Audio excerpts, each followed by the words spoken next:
Welcome back to all of you to the topic Nifty and Bank Nifty Analysis Daily, Outlook Daily।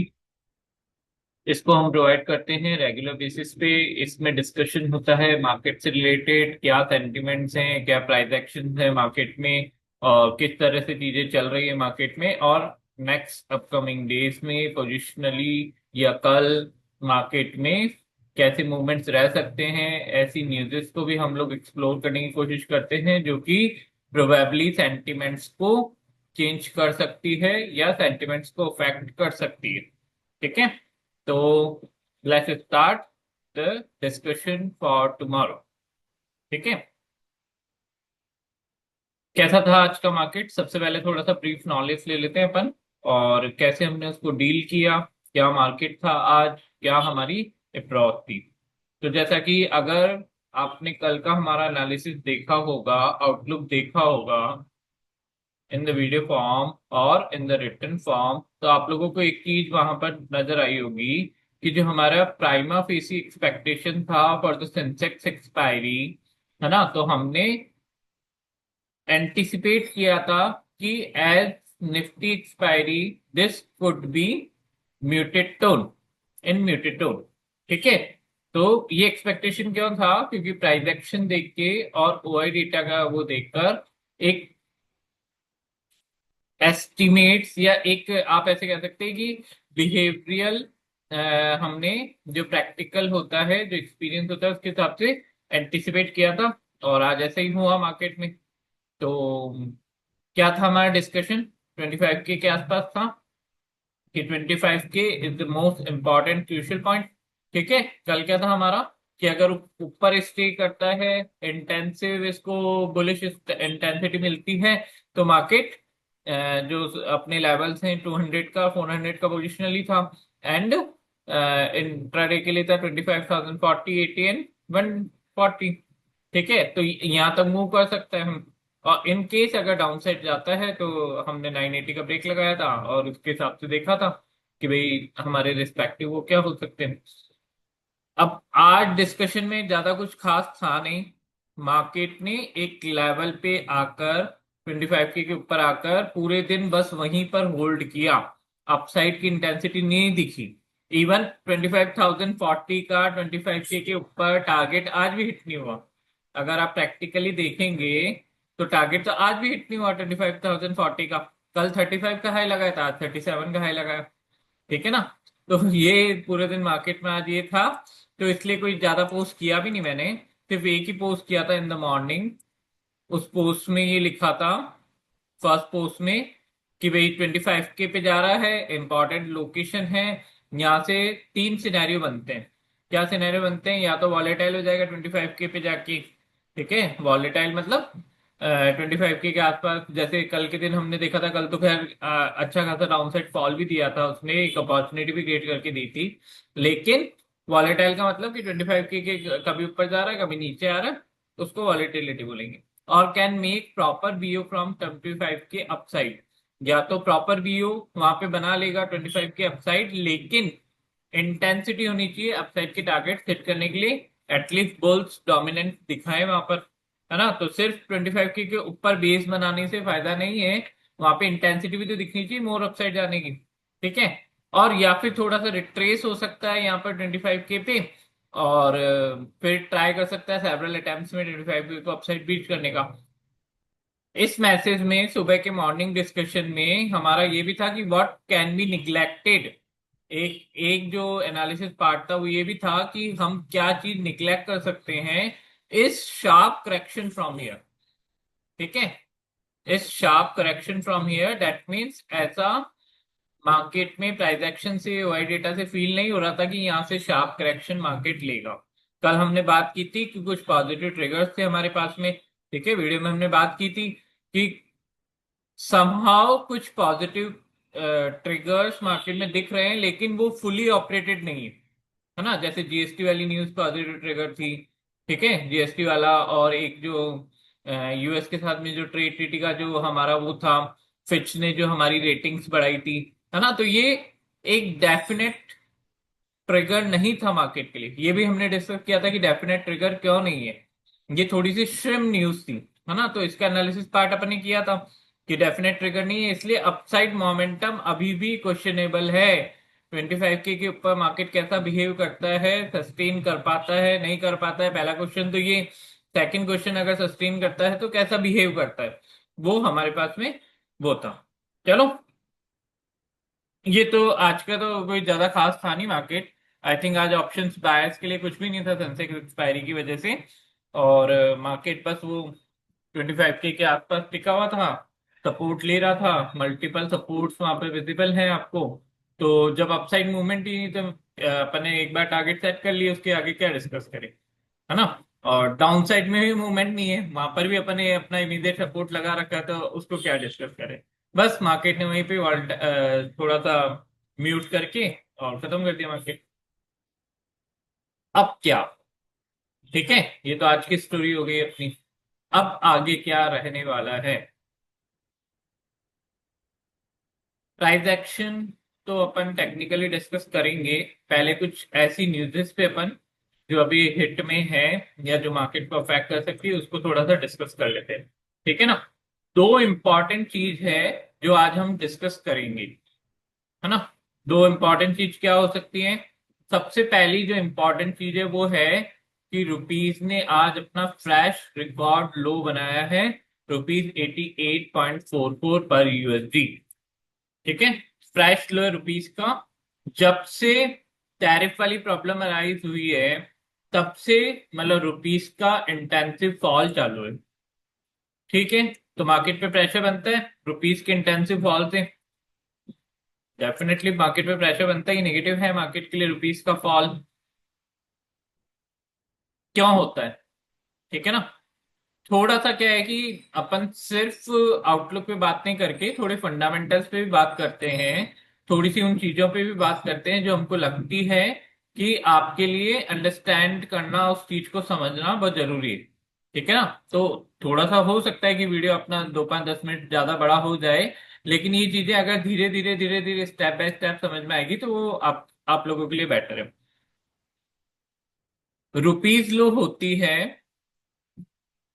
Due to the demand and supply, ठीक है ना। हर चीज का जो pricing होता है, आइदर वो कोई इंटरनेशनल फॉरेक्स हो आपका या आपकी इक्विटी हो या वो हो, तो उसका कोर फंडामेंटल रीजन होता है, कोर टेक्निकल रीजन होता है डिमांड एंड सप्लाई, ठीक है ना। अगर किसी चीज की डिमांड अराइज होती है, डिमांड बढ़ती है, तो उसका प्राइस बढ़ता है। और किसी चीज की डिमांड कम होती है तो उसका प्राइस लो हो जाता है। ठीक है, एक सिंपल मतलब आप बिजनेस की जैसे भी समझ सकते हो इस चीज को, कि अगर आपकी दुकान अच्छी चल रही है, आपका प्रोडक्ट अच्छा चल रहा है, ठीक है ना, तो उसकी डिमांड बढ़ेगी तो आपके पास में प्राइसिंग पावर आएगी। ठीक है ना, अगर मेरे किसी प्रोडक्ट को 1 लाख कस्टमर खरीदते हैं और वो लोग उसको बेहद मतलब वो पसंद करते हैं, तो मेरे प्रोडक्ट में मेरे पास प्राइसिंग पावर है, मैं उसकी रेट बढ़ा सकता हूँ, है ना। तो डिमांड बढ़ेगी, ट्रस्टेबल कस्टमर बेस है आपके पास में, आपका प्रोडक्ट यूनिक है, आपका प्रोडक्ट वो है, तो उसके प्राइसेस बढ़ेंगे, सिंपल थ्योरी। और अगर मेरी दुकान पे कोई आता ही नहीं है, मेरा प्रोडक्ट कोई खरीदता ही नहीं, तो डेफिनेटली मैं उसको कम भाव करके ही बेचूंगा कि भाई 100 में नहीं ले रहा है तो 90 में ले ले, 85 में ले ले। ले तो सही, इन्वेंट्री तो रोल ओवर हो मेरी, दुकान चलाने के लिए ठीक है, प्रॉफिट मार्जिन मेरे कम कर लूंगा, लेकिन एटलीस्ट माल सप्लाई तो हो, सप्लाई तो बढ़े उसकी, मतलब डिमांड तो हो मार्केट में, ताकि मेरी सप्लाई में इन्वेंट्री को वो कर सकूं। तो ये सिंपल कॉन्सेप्ट इसमें डॉलर और उसमें भी होता है। अब डॉलर और रुपीस का फॉरेक्स प्राइस किस बेसिस पे डिमांड सप्लाई पे सेट होता है, ठीक है। अगर इंडिया के पर्सपेक्टिव से सोचो आप लोग, कि अगर इंडिया का कोई एक्सपोर्टर है, ठीक है, हम कोई चीज एक्सपोर्ट कर रहे हैं, तो वहां से हमारे पास में क्या आएगा, डॉलर में पैसा आएगा, ठीक है, इंटरनेशनल ट्रेड करेंसी है डॉलर, मोस्ट 90% तक। अगर हमारा एक्सपोर्ट बढ़ रहा है तो हमारे पास में फॉरेन करेंसी ज्यादा आ रही है। फॉरेन करेंसी अगर हमारे पास में ज्यादा आ रही है तो उसकी सप्लाई ज्यादा है, डिमांड कम है ना, सप्लाई ज्यादा है डिमांड कम है, तो उसका प्राइसिंग कम होना चाहिए। तो मतलब रुपीस का प्राइसिंग अगेंस्ट टू डॉलर बढ़ना चाहिए। लेकिन वाइस वर्सा, अगर आपके एक्सपोर्ट में अनसर्टेनिटी है, आपके इंपोर्ट्स बढ़ रहे हैं, है ना, एक्सपोर्ट में अनसर्टेनिटी है, डॉलर कितना आएगा या कम हो गया, श्रिंक हो गया, जैसे सपोज दैट $100 मेरे पास में एक्सपेक्टेड था इस मंथ में आने का, लेकिन due to the low demand of my product मेरे पास में $50 ही आया। और वाइस वर्सा इस चीज को देखो कि अगर मार्केट में मेरा इंपोर्ट बढ़ गया, और इंपोर्ट बढ़ने की वजह से मुझे पेमेंट डॉलर में करना है क्योंकि इंटरनेशनल ट्रेड है, तो अगर मुझे ट्रेड डॉलर में करना है तो मुझे डॉलर बाय करना पड़ेगा, है ना। तो डॉलर की डिमांड बढ़ गई, वहां पे सप्लाई बढ़ रही थी। अगर मेरे एक्सपोर्ट बढ़ते हैं तो डॉलर की सप्लाई बढ़ती है, अगर मेरे इंपोर्ट्स बढ़ते हैं तो डॉलर की डिमांड बढ़ती है। ठीक है। तो अभी अपने केस में जब से टैरिफ का प्रेशर आया है, तो हमारे एक्सपोर्ट ओरिएंटेड जो एक्सपोर्ट था हमारा, वो क्वेश्चनेबल है अभी। ठीक है, डीप प्रेशर में है। तो वो डीप प्रेशर में है तो डॉलर की डिमांड हो रही है, मतलब हमारे पास सप्लाई हो रही है कम और डिमांड हो रही है ज्यादा, क्योंकि एक्सपोर्ट तो बढ़ ही रहा है ना। तो पेमेंट तो करनी ही है ना, एक्सपोर्ट बढ़ रहा है हमारा, एक्सपोर्ट तो ना हर्ट हुआ है। हर्ट तो इम्पोर्ट तो ना हर्ट हुआ है, हर्ट तो एक्सपोर्ट हुआ है। ठीक है। तो इस ट्रेड इम्बैलेंस की वजह से डॉलर पे प्रेशर आता है, रुपीस पे प्रेशर आता है, और वो डेसिमेट करता है इन अगेंस्ट टू डॉलर। तो ये मार्केट के लिए नेगेटिव होता है, क्योंकि जो एक्सपोर्ट आपकी जो कंपनियां कर रही हैं, उन एक्सपोर्ट कंपनीज का बिजनेस अनसर्टेनिटी में है, तो डेफिनेटली उनकी डिमांड कम हो रही है, अनसर्टेनिटी है। तो डिमांड कम हो रही है तो उनकी प्रॉफिट पे भी फर्क पड़ रहा है, तो डेफिनेटली मार्केट पे भी फर्क पड़ेगा। और इंपोर्ट बढ़ रहा है तो भी मार्केट पे नेगेटिव इम्पैक्ट पड़ेगा। ठीक है ना। तो हेल्दी कंडीशन मार्केट के लिए होती है कि आपका एक्सपोर्ट इंक्रीज हो, फिजिकल डेफिसिट कम हो, और आपका इंपोर्ट कम हो। इंपोर्ट डिमिनिश होना चाहिए और एक्सपोर्ट बढ़ना चाहिए, इंक्रीज होना चाहिए। देन जो सेटलमेंट आपका बनेगा, ट्रेड बैलेंस जो बनेगा, उस बैलेंस के अकॉर्डिंग आप लोग अच्छा फिजिकल डेफिसिट बना पाएंगे, एक अच्छी इकोनॉमी बना पाएंगे, आपकी कंपनीज हेल्दी रन कर पाएगी, आपकी इकोनॉमी को सपोर्ट मिल पाएगा, तो आपका स्टॉक मार्केट बढ़ेगा। सिंपल कॉन्सेप्ट है, सिंपल वर्ड्स में आई थिंक सबको समझ में आ गया। तो फर्स्ट नेगेटिव जो इंप्रेशन है वो आज का ये है कि हमारा अभी तक का सबसे लो रुपीस ने लो बनाया आज अगेंस्ट डॉलर। ठीक है, 88.44 पे निकल गया। अब वैसे तो ये मतलब डिमांड सप्लाई है, लेकिन मार्केट में प्रेशर भी है। ठीक है, इस चीज का, इसलिए जो आप ये चीजें देख रहे हो ना कि मार्केट एक लिमिट से ऊपर नहीं जा पा रहा है। मार्केट 25 के का लेवल दिखा दिया, कोई न्यूज आती है मार्केट पॉजिटिव हो जाता है, लेकिन पॉजिटिव के बाद में उस मोमेंटम को कैरी ऑन नहीं कर पा रहा है मार्केट। ठीक है, टेक्निकली हम बोल सकते हैं कि 25 के बैरियर्स हैं, ये वाला बैरियर्स है, वो वाला बैरियर्स है, लेकिन अल्टीमेटली तो फंडामेंटली रन करेगा मार्केट। तो फंडामेंटली मार्केट के पास में कोई फ्रेश ट्रिगर या फ्रेश कोई इंटेंसिव अपसाइड ट्रिगर नहीं है, कोई ऐसा एक्सिलरेशन नहीं है कि मार्केट आपका अपसाइड रन करने लग जाए। कोई मोटिव नहीं है हाल फिलहाल, और ये चीजें रोक रही है। और क्या नेगेटिव है मार्केट के साथ में? मार्केट के साथ में नेगेटिव है एफ। अगर आप कई बार डिस्कस कर चुके हैं तो बार बार तो इस चीज को क्या डिस्कस करें, लेकिन एफ प्रेशर बिल्ड करते हैं मार्केट पे। एफ अगर अपना पैसा निकालते हैं तो डी डबल से ट्रिपल मार्केट में बाइंग करके होल्ड कर रखा है। एफ आई डी के पास में पैसा कहाँ से आ रहा है? म्यूचुअल फंड्स वाले अपने, है ना। तो ये लोग तो इन्वेस्ट करेंगे ही, एस आई पी चल ही रही है सबकी। तो एस आई पी चल रही है तो इनके पास में पैसा जाएगा तो मार्केट में इन्वेस्ट करेंगे। हमारे ये एल आई सी का फंड है, हमारी ये क्या कहते हैं, कई तरह के जो फंड्स हैं, हमारे पी एफ फंड्स हैं, ये सब मार्केट से एनरूट होते हैं, है ना। तो वो तो इनकमिंग चालू है मार्केट की, उसी ने इंडियन मार्केट को होल्ड करके रखा है। अदरवाइज एफ आई एस की बहुत इंटेंसिव सेलिंग लास्ट 1 ईयर से चल रही है, तो ये मार्केट में प्रेशर बिल्ड करती है, और ये चीज स्टॉप नहीं हो रही है। अगर आप सिर्फ सितंबर मंथ का डेटा उठा के देखेंगे तो सितंबर में जो 10 ट्रेडिंग डेज या 9 ट्रेडिंग डेज अभी तक हुए हैं, उसमें से सिर्फ एक दिन एफआईआई ने 2-2.5 हजार करोड़ की बाइंग की है मार्केट में, otherwise every every day they are red और every day DIIs are plus. अगर एक रफली सिर्फ कैश में हम लोग डेटा देखेंगे तो 9,000 करोड़ वो लोग निकाल चुके हैं इन मंथ ऑफ सितंबर till date, and 25,000 DIIs push कर चुके हैं मार्केट में इन जस्ट 10 डेज। ठीक है ना, तो ये जो कंडीशन है ये मार्केट को एक्सिलरेट नहीं होने दे रही है। एक और चीज है जो आज हमको डिस्कस करनी है, यूएस का डेटा। ठीक है ना, तो आज क्या है कि शाम को यूएस में कुछ डेटा रिलीज हुए, उनके रेगुलर जो इन्फ्लेशन वाले और जॉब वाले, है ना, तो वो डेटा अभी 6 बजे करीब पब्लिश हुआ। तो यूएस में इन्फ्लेशन का डेटा नेगेटिव आया है। ठीक है ना, नेगेटिव ऐसा आया है, इन्फ्लेशन उनकी राइज हुई है, डेफिनेटली राइज होगी, इतनी टैरिफ लगाएंगे तो माल तो महंगा बिकना ही है ना। तो इन्फ्लेशन उनकी राइज होती हुई आई है, उनकी जॉबलेस मतलब अनएम्प्लॉयमेंट जो डेटा है वो राइज हुआ है। अब इसमें प्रॉब्लम क्या है मार्केट में, नेगेटिव इम्पैक्ट कैसे पड़ता है, यूएस की तरफ से जो एनालिस्ट उससे एक्सपेक्ट करते हैं, वो एक्सपेक्ट करते हैं कि वो अभी सितंबर में रेट कट्स करेगा। जो लास्ट टाइम उसने रेट कट की थी तो इंडिकेशंस भी दिए थे रेट कट्स के। हालांकि उन्होंने पॉलिसी का वो भी अभी एक बड़ा करके बनाया था, डिस्कस किया था अपन ने कि किस तरह की मॉनेटरी पॉलिसी वो लोग अडॉप्ट करने वाले हैं। एंटी इन्फ्लेशनरी मॉनेटरी पॉलिसी का उसको नाम दिया था, डिटेल में डिस्कस किया था अपन ने कि क्या क्या चीजें उसमें हो सकती है। हालांकि ऐसा बिल आया था जो अपन ने डिस्कस किया था, शायद आई थिंक 8 to 10 डेज पुरानी बात है ना।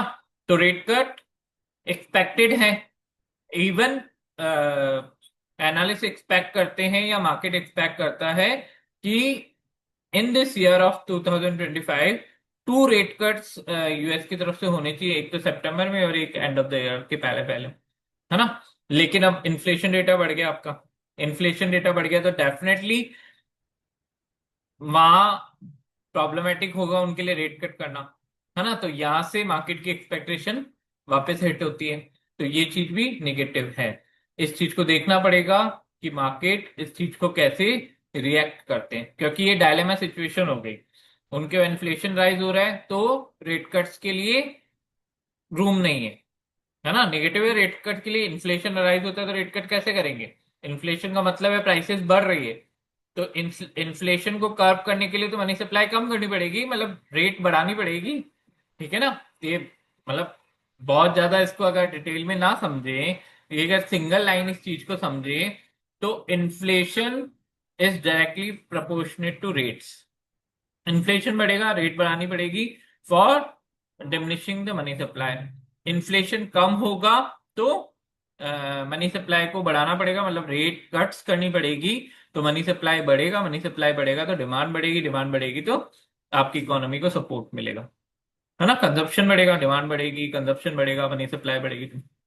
तो इसको बस इस तरीके से सिंपल समझ लीजिए, वैसे तो बहुत बड़ा इकोनॉमिक टॉपिक है बात करने के लिए, लेकिन अपन एक सिंपल तरीके से, एक आम तरीके से समझे तो ये इम्पैक्ट होता है।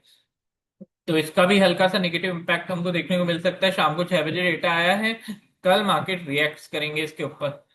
ठीक है, तो जैसा रिएक्ट करेंगे वैसा उसका ग्लोबल इम्पैक्ट इंडियन मार्केट्स पे भी आना ही है। बहुत ज्यादा नेगेटिव उन्होंने किया तो ठीक है, हम लोग कम नेगेटिव कर सकते हैं, दैट इज अंडरस्टैंडेबल, लेकिन मार्केट में प्रेशर तो रहेगा उस चीज का, क्योंकि डेटा तो नेगेटिव है। ठीक है, तो इस चीज को देखना और समझना पड़ेगा।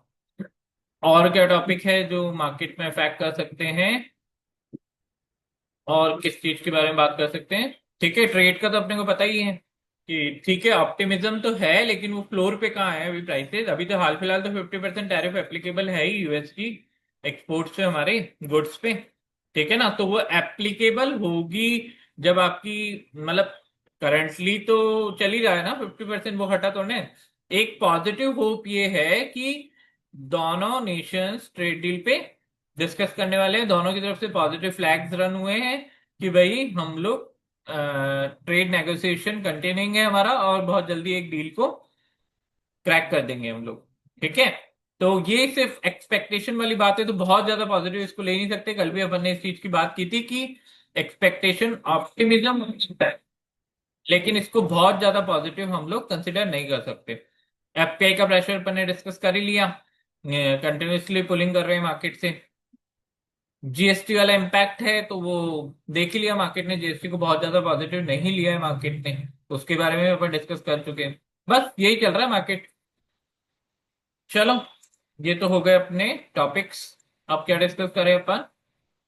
अब अपन डिस्कस कर लेते हैं एक बार अपना टेक्निकल टेक्निकल एनालिसिस डिस्कस कर लेते हैं। Let me allow to share my screen first to discuss the technical analysis part.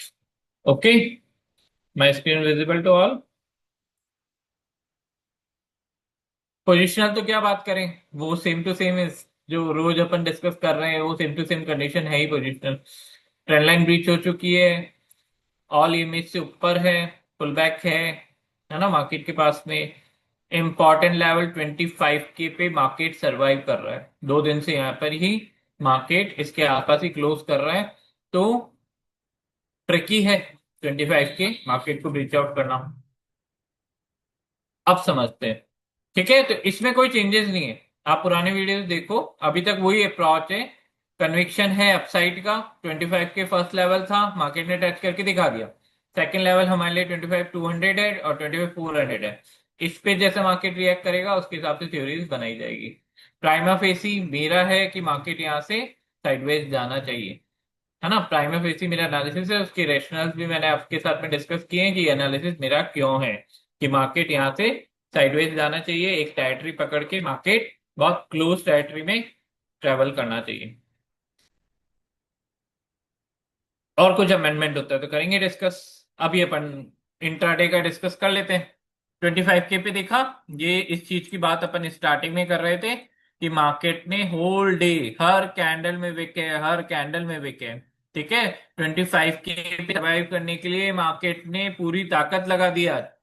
अब कई लोग इस चीज को पॉजिटिव भी लेते हैं, है ना। तो कई मतलब ऐसे होगा, किसी की मेंटालिटी कई लोगों की होती है कि मार्केट 25K पे सपोर्टेबल है, 20 EMA पे सपोर्टेबल है।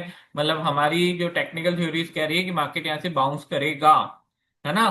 तो मैं इसका उल्टा बोल रहा हूँ आप लोगों को कि जब आप सोचो कि 25K पे सरवाइव करने में मार्केट को इतना पसीना आया आज के लिए, ऊपर अपसाइड कोई इंटेंसिटी नहीं थी, तो आप कैसे ये चीज मतलब जज कर सकते हैं या एंटिसिपेट कर सकते हैं कि मार्केट यहाँ से पॉजिटिव ही होगा? एक रेड कैंडल जो आपकी 20 EMA को ब्रीच करे या 25K के इस लेवल को ब्रीच करे डाउन साइड में, तो क्या नेगेटिव प्रेशर नहीं आएगा क्या मार्केट पे? तो जस्ट एक कैंडल का खेल है।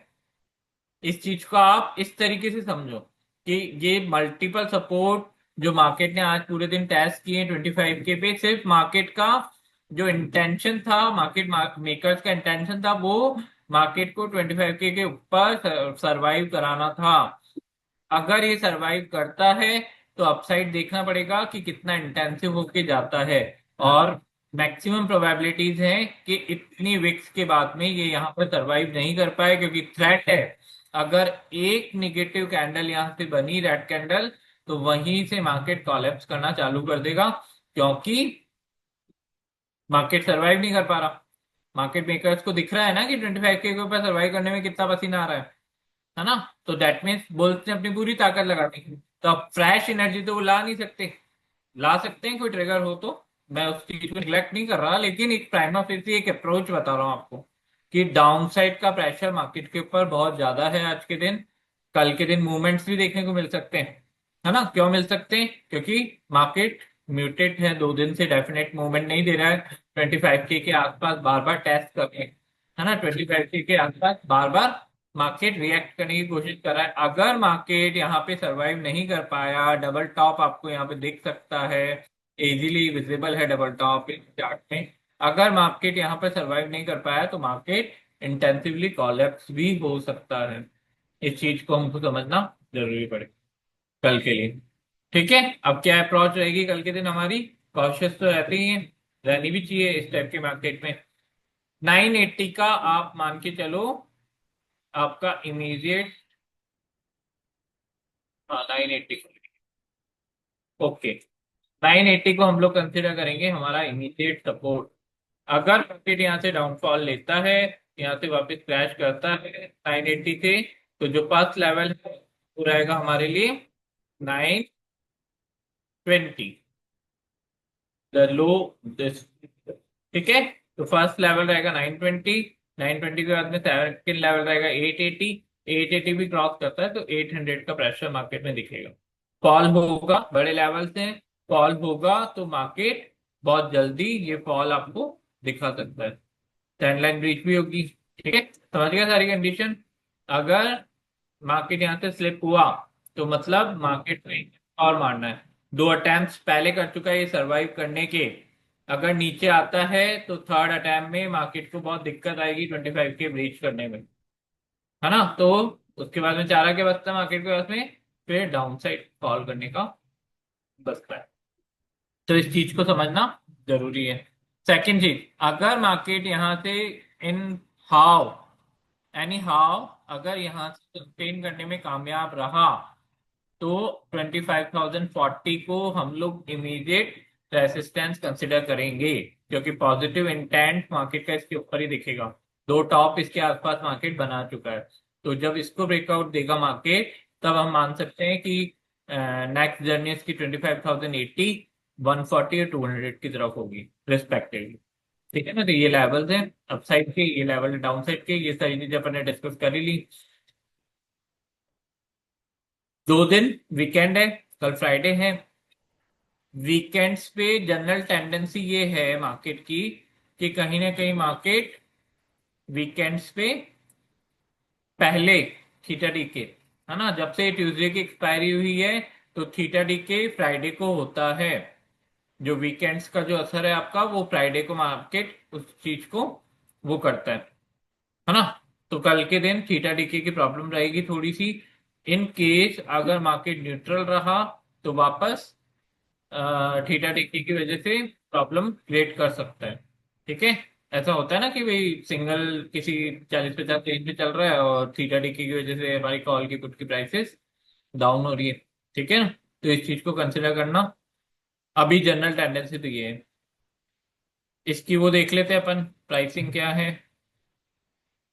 स्ट्रैडल की pricing for the expiry of 16 सितंबर, 121 और 68 बहुत प्रीमियम है। कॉल साइड में बहुत प्रीमियम है, कॉल साइड में एक्स्ट्रा प्रीमियम है 121, ये 68 पर ही है 25,000 की पुट। दो तरीके होते हैं, आइदर मार्केट बहुत रैपिड अपसाइड मूव लेगा यहाँ से, मार्केट बढ़ेगा, प्राइसेस बढ़ेगी, लेकिन कॉल की प्राइसेस नहीं बढ़ेगी उस अकॉर्डिंगली, है ना। जैसे मार्केट ने 100 पॉइंट का अपसाइड मूव लिया, कॉल की प्राइसेस आपकी 50 पॉइंट ही बढ़ी, तो ये प्रीमियम वहां पे खत्म किया जाता है। ठीक है ना, एक टेंडेंसी ये होती है। दूसरी टेंडेंसी, मार्केट फॉल होता है थोड़ा सा, जैसे suppose that market 50 point fall हुआ और कॉल की प्राइसेस आपकी 100 पॉइंट तोड़ दी। ठीक है, तो इस चीज को भी समझना पड़ेगा हमको। तो ये दोनों टेंडेंसी से मार्केट करता है। लास्ट प्रायर कुछ जब हमारे लास्ट 2-3 मंथ्स में जब जब हमने ये स्थिति देखी है तो मार्केट को उन्होंने तोड़ के ये प्रीमियम्स खत्म किए, है ना। अपसाइड का अभी तक दिखा नहीं है लास्ट 2-3 मंथ्स में, पहले ऐसे ऑक्यूरेंस दिखते थे, अभी दिखा नहीं है, तो इस चीज को ध्यान रखना जरूरी है। अभी नंबर्स का इतना रेलिवेंस नहीं है, क्योंकि ठीक है 190 पॉइंट प्रीमियम है, तो कल के बाद में पता लगेगा कि कितना डीके होता है और कितना एक्सपायरी के लास्ट 2 डेज के लिए बचता है। तो कल के बाद हमको ये चीज पता लगेगी। जैसे लास्ट टाइम तो मंडे को बिल्कुल प्रीमियम्स खत्म ही हो गई थी ऑलमोस्ट ही, है ना, बहुत न्यूट्रल प्रीमियम्स थी, तो हमारा ये एक एनालिसिस था भी कि भाई इंडिकेशन तो यही है कि न्यूट्रल रहना चाहिए इन केस अगर शॉर्ट कवरिंग और लॉन्ग अनवाइंडिंग की वजह से मार्केट मूव नहीं किया, मूव किया तो, है ना। अदरवाइज मार्केट में न्यूट्रल की एक्सपेक्टेशन थी। प्राइसेस बिल्कुल खत्म हो गई थी, आई थिंक 90 या 100 रुपए का स्ट्रैडल प्रीमियम था on the day of expiry. ठीक है, तो इस चीज को देखना पड़ेगा, इस चीज को कंसिडर करना पड़ेगा। कल के दिन और ज्यादा थोड़ी सी क्लियर हुई पोजिशन, तो अपन वीकेंड्स की वीडियो में ज्यादा अच्छे से डिस्कस कर पाएंगे। ओके, यहीं पे खत्म करते हैं आज का। अगर अपील है आप लोगों से, अगर पसंद आता है तो लाइक करें एंड सब्सक्राइब करें। Thank you.